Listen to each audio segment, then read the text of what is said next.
TNI AD klarifikasi pengamanan kejaksaan. Bekerja secara profesional. Kepala Dinas Penerangan Angkatan Darat, Kadis Penat, Brigjen TNI Wahyu Yudayana menegaskan, surat telegram terkait pengerahan pasukan TNI untuk menjaga kejaksaan merupakan surat biasa yang bersifat internal dan rutin dalam konteks kerjasama antar lembaga negara. Perlu dipahami bahwa dalam institusi TNI, termasuk TNI AD, terdapat berbagai klasifikasi surat yang dikeluarkan sesuai dengan isi dan peruntukannya. Surat yang ditanyakan rekan-rekan media tersebut tergolong surat biasa, SB. Kata Kadis Penat dalam keterangannya, Minggu, 18 Mei 2025. Wahyu menjelaskan, kerjasama pengamanan antara TNI dan Kejaksaan sejatinya sudah berlangsung sebelumnya dalam konteks hubungan antar satuan. Adapun kerjasama ke depan akan lebih bersifat institusional, menyusul pembentukan struktur Jaksa Agung Muda Pidana Militer, Jampitmil, di lingkungan Kejaksaan Agung. Kehadiran unsur pengamanan dari TNI merupakan bagian dari dukungan terhadap struktur yang ada dan diatur secara hierarkis, jelasnya.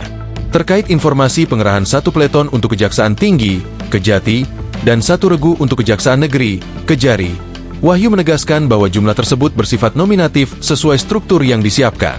Dalam pelaksanaannya di lapangan, jumlah personel yang bertugas akan disesuaikan dengan kebutuhan teknis. Dalam pelaksanaannya, jumlah personel yang akan bertugas secara teknis diatur dalam kelompok 2 hingga 3 orang dan sesuai kebutuhan sesuai keperluan, ungkap Wahyu. Lebih lanjut, Wahyu menepis anggapan bahwa pengiriman personel TNI ke lingkungan kejaksaan dilakukan dalam situasi khusus atau darurat. Menurutnya, kerjasama pengamanan ini bersifat rutin dan merupakan langkah preventif yang sudah berjalan sebelumnya. Jadi, saya perlu menegaskan bahwa surat telegram tersebut tidak dikeluarkan dalam situasi yang bersifat khusus, melainkan merupakan bagian dari kerjasama pengamanan yang bersifat rutin dan preventif, sebagaimana yang juga telah berjalan sebelumnya, kata dia. TNI AD akan selalu bekerja secara profesional dan proporsional, serta menjunjung tinggi aturan hukum sebagai pedoman dalam setiap langkah dan kegiatannya, sambungnya. Pengerahan prajurit TNI untuk menjaga kompleks kantor Kejagung, serta seluruh Kejaksaan Tinggi, Kejati, dan Kejaksaan Negeri, Kejari, di seluruh Indonesia, menimbulkan polemik karena dinilai menguatkan militerisme pada institusi sipil. Bahkan, Indonesia Police Watch, IPW, menilai penjagaan tersebut melanggar konstitusi karena seharusnya menjadi wilayah kerja Polri.